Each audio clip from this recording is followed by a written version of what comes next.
Tulsa, Oklahoma, 1980. Tommy Glenn Carmichael is 35 years old, high school dropout, works as a TV repairman and locksmith, makes $18,000 a year, lives in a small apartment with his wife and 2 kids. He's good with his hands, always has been. Give him a broken lock, he'll fix it in 5 minutes. Give him a TV with no picture, he'll find the bad capacitor in 10. But Tommy is broke, always broke. Bills piling up. Car needs repairs. Kids need shoes.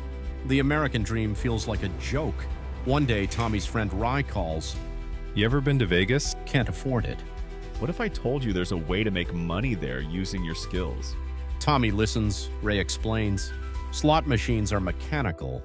They have moving parts, sensors, switches, and if you understand how they work, you can manipulate them. I've been doing it for 6 months, made 40,000, yeah. But I need someone who knows locks, someone who can build tools.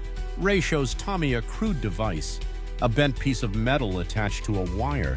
Looks like nothing, but Rye claims it can trick a slot machine into thinking you've won. It's called a slider. You insert it into the coin slot. It blocks the coin counter. Machine thinks you're feeding it quarters when you're not. That's illegal.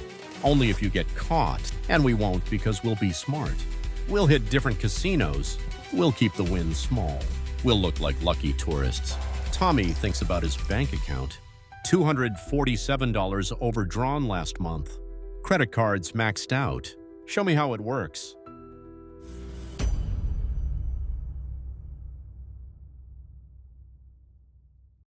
Tommy realized something. This wasn't luck.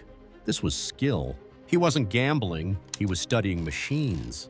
Every slot machine had a system, every system had a weakness. Tommy was learning all of them.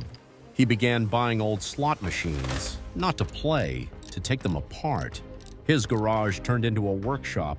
Night after night, he studied. The simple slider wasn't enough. Casinos were upgrading. Most cheaters quit. Tommy didn't. He built something new. He called it the Monkey Paw.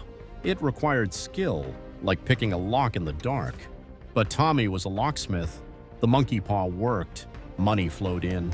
A house, a better car, better schools for the kids. His wife asked questions. Consulting work. Casinos were changing. The old tricks were dying. He needed something bigger. He was fighting the system itself. The system was starting to notice. The system was watching.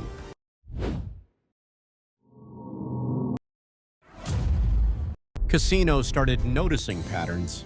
Machines were paying more than they should. Something wasn't right. Analysts reviewed the data. A strange pattern appeared. The same face appeared again and again. One name came up, Tommy Carmichael. The FBI opened a case. They tracked his travel. Vegas, Atlantic City, Reno. Agents began watching him. October 1996. Tommy plays calmly. Then he wins. His hand moves to the payout chute. Agents notice the motion. They wait. They need proof. November 4th, 1996. The Mirage Casino. Tommy plays again. The light wand appears. The machine keeps paying. Agents move in. FBI, you're under arrest. The tool is found. Shiki charges. He faces prison, but he has one move left. He offers a deal. He will cooperate. He reveals everything. Casinos learn his tricks. Security upgrades begin. The old era ends. Tommy starts a new life. From cheater to consultant. He now earns legally. The irony is clear. Did he win? Or did the casinos win? Maybe both. The end.